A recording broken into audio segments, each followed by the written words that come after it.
नमस्ते प्यारे दोस्तों, आप सभी का स्वागत है आपके अपने इस चैनल हेल्पिंग विल में। दोस्तों, जैसे ही आप सबको पता है कि हमने एक नया सीरीज़ स्टार्ट किया है और इस सीरीज़ में हमने पोस्ट ऑफिस के अलग अलग स्कीम्स के जो कि आपके लिए बेनिफिशियल हैं उसको हम एक एक करके कवर कर रहे हैं। दोस्तों, आज के इस वीडियो में हम बात करेंगे पोस्ट ऑफिस के MIS स्कीम के बारे में। दोस्तों, MIS का मतलब होता है मंथली इनकम स्कीम। इस स्कीम के तहत आपको पोस्ट ऑफिस में हर महीने कुछ पैसा डिपॉजिट करना पड़ता है और उसके बदले में 5 साल के बाद जब मैच्योर्ड हो जाता है तो आपको एक अच्छा खासा पैसा मिल जाता है दोस्तों इन रिटर्न। दोस्तों, इस वीडियो में हम बात करेंगे कि वो कौन लोग हैं जो कि MIS अकाउंट ओपन कर सकते हैं। उसके बाद हम देखेंगे कि इसके मिनिमम अमाउंट आपको कितना डिपॉजिट करना होगा।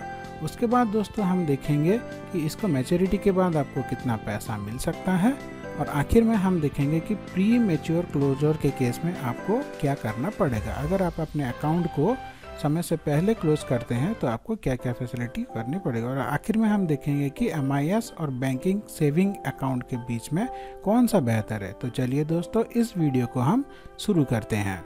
दोस्तों, सबसे पहले हम आते हैं कि वो कौन लोग हैं जो कि MIS स्कीम को ओपन कर सकते हैं। दोस्तों, अगर आप पोस्ट ऑफिस में MIS अकाउंट खोलना चाहते हैं तो इसके लिए MIS अकाउंट दो तरह का होता है। एक होता है सिंगल, एक होता है जॉइंट।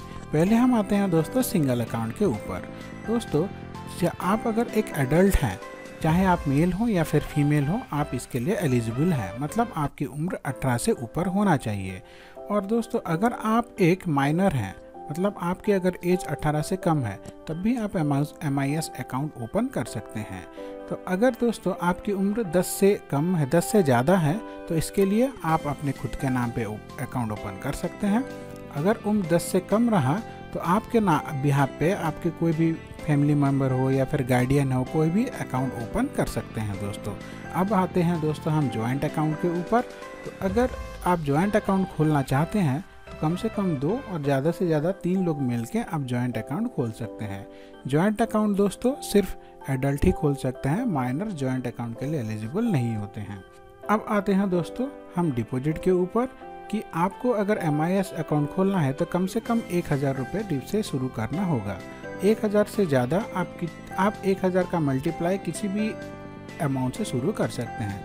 मतलब 2000, 3000, 4000, 5000 हर महीने किसी से भी शुरू कर सकते हैं। 1200, 1500, 1400 इस तरह का अमाउंट आप ये नहीं होता है दोस्तों। अब आते हैं दोस्तों हम इसके मैक्सिमम डिपॉजिट के ऊपर। अगर आप सिंगल अकाउंट खोल रहे हैं तो इसका मैक्सिमम डिपॉजिट होता है 4.5 लाख। जॉइंट अकाउंट में ये 9 लाख हो जाता है दोस्तों। पर अगर जॉइंट अकाउंट के केस में अगर मान लीजिए 2 लोग मिलकर जॉइंट अकाउंट खोल रहे हैं तो हर एक को 4.5 लाख रुपए डिपॉजिट करना होता है। 3 लोग अगर मिलकर खोलेंगे तो 3 लाख हर किसी को डिपॉजिट करना होगा दोस्तों। उसके बाद हम आते हैं इसके इंटरेस्ट रेट के ऊपर। दोस्तों, MIS का जो इंटरेस्ट रेट है वो बैंक के नॉर्मल इंटरेस्ट रेट से काफ़ी अच्छा होता है दोस्तों। यहाँ पे आपको मिल जाता है 6.7% का इंटरेस्ट रेट पर एनम, जो कि टैक्सेबल भी होता है। यहाँ के आपको इंटरेस्ट रेट के ऊपर टैक्स भी गिरेगा। इंटरेस्ट रेट के ऊपर टैक्स बैंक पे भी गिरता है दोस्तों, ये कोई नई बात नहीं है। उसके बाद हम आते हैं मैच्योरिटी के ऊपर। MIS अकाउंट का जो मैच्योरिटी टाइम पीरियड होता है दोस्तों वो 5 साल होता है। मतलब आप हर महीने में कुछ पैसा पोस्ट ऑफिस में बांधेंगे और 5 साल के ऊपर वो पूरा मैच्योर होकर आपको एक अच्छा खासा लमसम अमाउंट मिल जाता है दोस्तों, अगर जिनके नाम पे MIS अकाउंट है उनकी अगर किसी वजह से डेथ हो जाती है तो उनके जितना भी पैसा वो डिपॉजिट करते हैं सबको नॉमिनी क्लेम करके वहाँ से ले सकते हैं दोस्तों। अगर नॉमिनी नहीं है तो उनके लीगल हेयर, मतलब उनके ब्लड रिलेटिव कोई भी हो, जैसे कि उनके स्पाउस हो गए, उनके बेटे हो गए या फिर बेटी हो गए, वो उनको ले सकते हैं दोस्तों।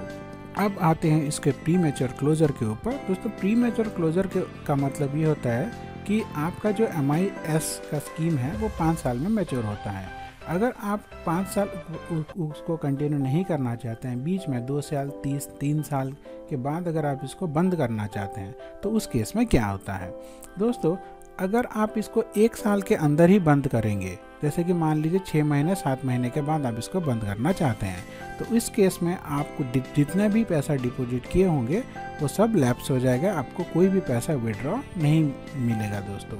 अब अगर आप इसको 1 से 3 साल के बीच में बंद करते हैं, 1 साल के बाद और 3 साल से पहले, तो उस केस में आपका जितना भी प्रिंसिपल होगा, मतलब आपने पोस्ट ऑफिस में जितना भी पैसा डिपॉजिट होगा किए हैं, उसके ऊपर 2% रिड्यूस हो जाएगा, उसका पैसा माइनस हो जाएगा और बाकी का पैसा आपको मिल जाएगा।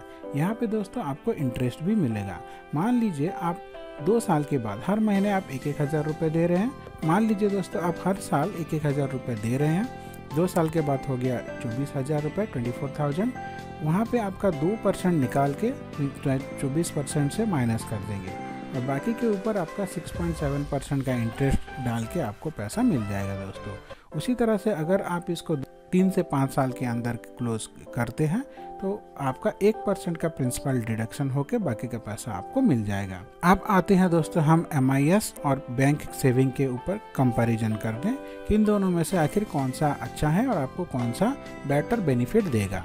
दोस्तों हम अगर MIS और बैंक सेविंग के अकाउंट देंगे तो उनका लगभग सारा बेनिफिट्स आपका सेम ही है दोस्तों, पर अगर हम इसको कंपैरिजन के देखेंगे इंटरेस्ट रेट के हिसाब से, तो बैंक का इंटरेस्ट रेट आपको मिल जाता है दोस्तों 3 से 4%, जबकि MIS आपको इसका लगभग दुगना 6.7% का इंटरेस्ट रेट देता है दोस्तों।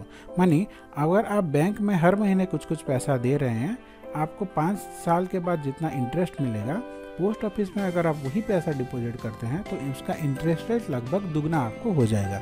मतलब पोस्ट ऑफिस में MIS स्कीम बैंक के मुकाबले बहुत फ़ायदेमंद होता है दोस्तों। बोथ आर टैक्सेबल, जैसे कि हमने पहले भी बताया था कि जो भी इंटरेस्ट रेट मिलता है आपको, वो टैक्सेबल अमाउंट होता है दोस्तों। आशा करता हूँ आज का ये वीडियो आपको अच्छा लगा होगा। इस तरह के इम्पोर्टेंट जानकारी के लिए आप हमारे चैनल को सब्सक्राइब करें और आप हमारे दोस्तों के साथ शेयर करना मत भूलिए। आपका दिन मंगलमय हो। धन्यवाद दोस्तों।